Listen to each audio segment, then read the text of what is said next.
Welcome to this video on using the Pure Storage vSphere Client plugin. My name is David Stamen. To begin, let's navigate to the Pure Storage plugin. My plugin is already connected with Pure 1, and this will allow us to easily import our flash arrays.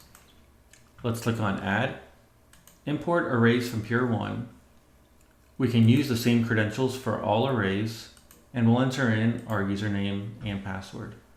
Next, we will select which arrays we wish to import, and then click on Add. Here we can see that our two arrays were successfully registered. Let's go ahead and click Done. The cool part about Pure 1 integration is that we have the insights that pull in the alias, the URL, as well as the Pure 1 tags. But one of the most powerful tools is we have the ability to pull in the load meter, and this will be very important for something that we will demonstrate later. Now that our arrays have been added, we can navigate to host and clusters and provision our host groups. If we right-click our cluster and navigate to the Pure Storage plugin, we can go ahead and add in the cluster to a host group. We will select our first flash array, specify the protocol, and by default, we will configure the iSCSI initiators on the host for iSCSI and enable the adapter if needed. When we go ahead and create the host group will be named after the array, after the cluster name, and the host will be named after the host names.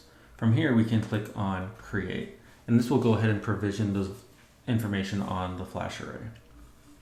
We will now repeat those steps for the host group on our other array.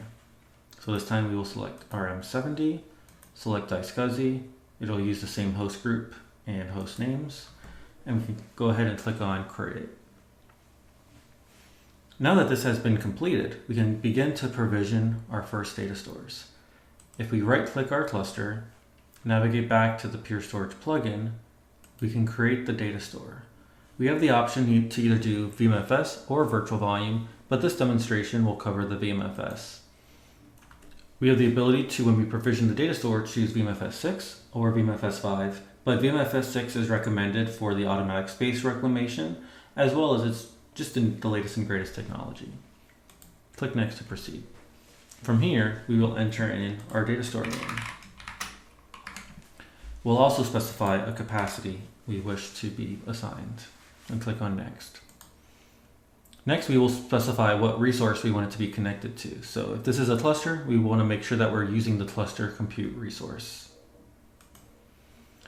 With the Pure 1 integration, we have the ability to make a recommendation of what array your data store should be provisioned to. So we can see here between our two arrays that our M70 has less load and has less capacity, and so that will show as a recommended.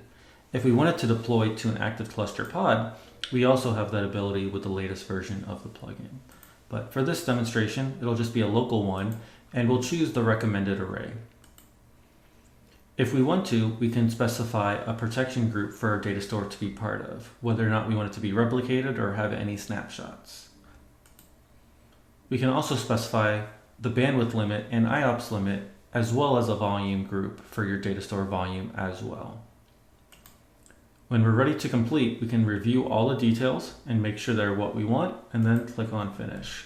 What this will do is it'll go ahead and create the volume on the back end, add it to the host group, create the data store, and mount it to our hosts. If we navigate to the storage view, we can now see that our data store has been created. Well, now that it's been created, what else can we do?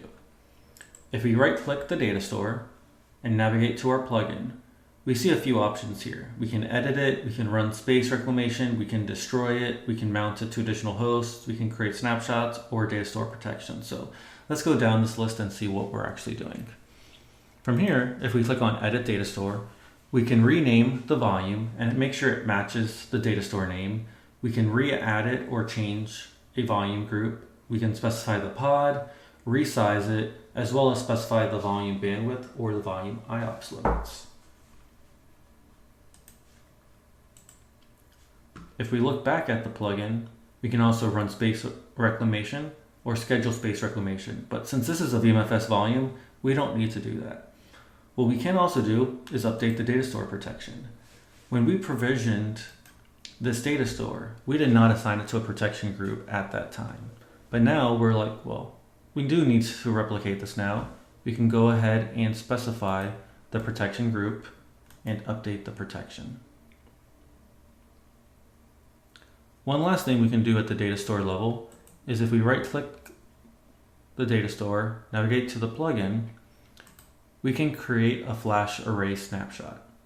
And so all this can be done without an end user ever needing to log in directly to the Pure Storage. Thank you very much for watching this video, and I hope this helped understand what our Pure Storage Flash Array plugin can do.